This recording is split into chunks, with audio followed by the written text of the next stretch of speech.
Hello, and welcome to Beyond Books, where we talk about books and go beyond. I'm your host. I'm Renee, co-host and official mascot of the channel, Raina. And today her snack of the day is, we're going to go with a classic here. It's the Milk-Bone Minis. So today now, we are also going to talk about 5 banned books that you should read. Now, I've been reading banned books regularly for about a year and a half. Either I've sought them out specifically because they are banned, or in some cases, I've even found out after I've purchased the book, or even maybe read the book or part of the book before I realized, yeah, that's a banned book. That can count as one of my banned books this year. So you may ask now, well, why? why would I do that? And why would I be saying that, perhaps you should do that too? Let's start with this. First, we know that more and more books are challenged and banned every year from school curriculums and school libraries, and even in some cases, public libraries. Now, reading these books and discussing them, taking time to find out more about why somebody might say that book shouldn't be read, can help us to lead us to a better understanding of how to maybe bring at least some of these books back into the hands of the mainly younger people who would benefit from them. So banned books now, we know too, after doing this for some time, are very disproportionately excuse me, involving LGBT plus books and authors, and also authors of color. Excuse me a moment. Ooh, okay, excuse me. So people need and deserve to see themselves in the pages of a book, particularly young people who are just starting to learn maybe who they are and what they might be capable of. Now, I have also learned that in cases where these books have been reinstated into school libraries and curriculums, it's oftentimes the students themselves who advocate on behalf of the books. It's a book that's just important to them, and they are able to articulate why. And now, here's the ironic part for the people who are trying to ban books. I asked the question, are banned books read often? And here's the AI-generated answer that I received. Banned books are often read frequently. Despite their restrictions, here are some key points. Increased interest. Banning these titles can actually dramatically increase readership interest in the circulation of banned books. And that's one of the things that I'm really trying to do on my channel, is just give you some interest in some of these books. Marginalized topics. Banned books often cover difficult or mature topics, which can lead to greater engagement among readers. True, they do deal with difficult and sometimes mature topics. Cultural significance. Many banned titles are read by older students and represent marginalized voices, indicating a notable presence in literature. Right, and that's true. It just increases your awareness of, say, maybe African American authors, again, LGBT plus all authors. So yeah, it definitely brings them out to the forefront when you're looking in particular at banned books. Act of defiance. This is a good one. Reading banned books is seen as an act of defiance and learning, encouraging readers to seek out new ideas. So, yeah, I guess that's good. It starts as an act of defiance, but then it encourages readers to seek out new ideas. I think that's very true. Overall, while banned books face restrictions, They are often read frequently and can have a significant impact on readers. And that is something that I have discovered. These books are, in general, very, very powerful books. So that in and of itself is a positive thing. So let's keep it going. Now, how do you even get started? What books are banned? How do you find out? Well, I've been going to the website of the American Library Association to get most of my information for my videos and to also help me decide what books to read next. Every year, they put out a list of the most frequently banned books for the previous year.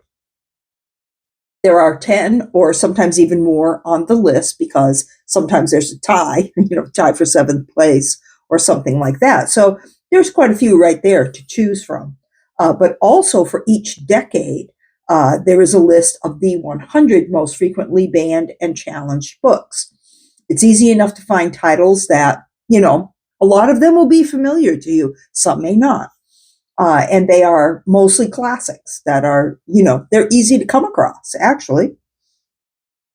So another great website is Pen America. And I'll put links to all of these websites and some good pages to get started with in my description. Hopefully you'll visit these sites to gain some insight into what's banned and to show how easy it is, to find the banned books. Yesterday, I was at a library sale and I came across a whole box of young adult and children's books. And among them were some Newbery Award winners. Now, the more important the book, the stronger the voice, particularly if it's a person of color, it's often banned and challenged. Well, I took out my phone and I researched a couple of the titles. And, all you have to do is Google is such and such a book title banned. And my answer was right there. So I picked up these books, all for $1 each. Call It Courage by Armstrong Sperry. Roll of Thunder, Hear My Cry. This is by Mildred D. Taylor. Hatchet by Gary Paulson. My daughter called me today and she said, "You know what book you should read, Mom? Hatchet." I said, "I just picked it up yesterday." Here it is. Elijah of Buxton by Christopher Paul Curtis. I had never heard of any of these books. And just by the covers, just by the fact that they were young adult with a Newbery Award and that some were written about people of color, that led me to look them up and very quickly determine, yeah, they're banned books. Okay, so that's how easy it can be. And again, now, I didn't read any of those in school. They came out long after I was in school or would have been considered a young adult. As I say, my daughter did. And they are, since they're young adult and child, they'll probably go pretty quickly for me and they'll provide some good material for my channel. So I was really happy to find those. But now, let's get to the point of the video. What are the 5 that I'm recommending in this video? Well, I tried to choose a good variety, yet keep to the ones that I think almost anyone would really like, with themes that are universal and timeless. Now, none of these are particularly lengthy. None of them are particularly difficult reads for really any reason. None have any graphic violence or sexual content. They are simply great books that you may have read previously, but you probably didn't read them as a banned book. You probably didn't have that in mind. So if it's been a few years, I would suggest picking them up again and see what you think. Now, I'm going to start. These are just in any order. I'm going to start with this one. It's a favorite, To Kill a Mockingbird by Harper Lee. This is a great book with themes of prejudice and themes of morality, how to stick up for yourself, to stand behind your convictions. And I think it's a great book. So I had not read this in so many years, and I just thoroughly enjoyed it when I picked it up again last year. I would suggest that one as an excellent banned book to start with. Lois Lowry, Number the Stars. This is a book that I knew nothing about. Picked this up at a library sale for $1, and only because I like Lois Lowry. And when I saw the cover, I had a feeling. Sure enough, looked it up and found out that that was so. Got the Jewish star there. This story takes place in Denmark. It's about how some of their Jewish population was smuggled by boat over to Sweden, where they would be safe, and this young lady's part in that. And it's an excellent, excellent book. Everyone I know who's read it absolutely has loved it. Of Mice and Men by John Steinbeck. This is a classic. Now, with this one, if you're very, very sensitive to things happening to animals, you might want to just go with caution, maybe kind of find out a little bit more about it before you jump in with both feet. But really, just an absolutely beautiful story. Great story. Diary of a Young Girl by Anne Frank. Now, again, this one does have sadness to it. But, we all know the outcome. And it just, I was so impressed when I read this again. This was a reread. I'm sure I read it in high school. I remember reading it in high school, actually. But yeah, her voice is just so powerful for a young girl. It's amazing. And what she went through and what her family had to go through to continue to survive as long as what they did is just absolutely incredible. So yeah, this is an amazing story. Highly recommend. Bridge to Terabithia by Catherine Patterson. Now, this is another book that I would have been too old for in school. Saw the movie. It was a good movie. There's nothing wrong with it. But the book impressed me just so much more. I mean, you can read that in, one day or, a couple of afternoons or something like that. It's very, very good. So those are the 5.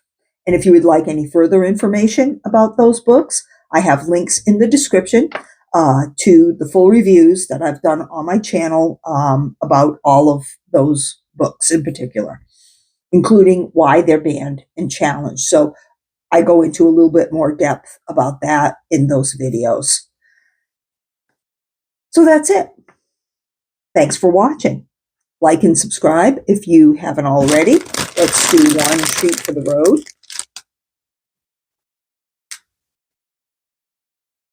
And have a great day.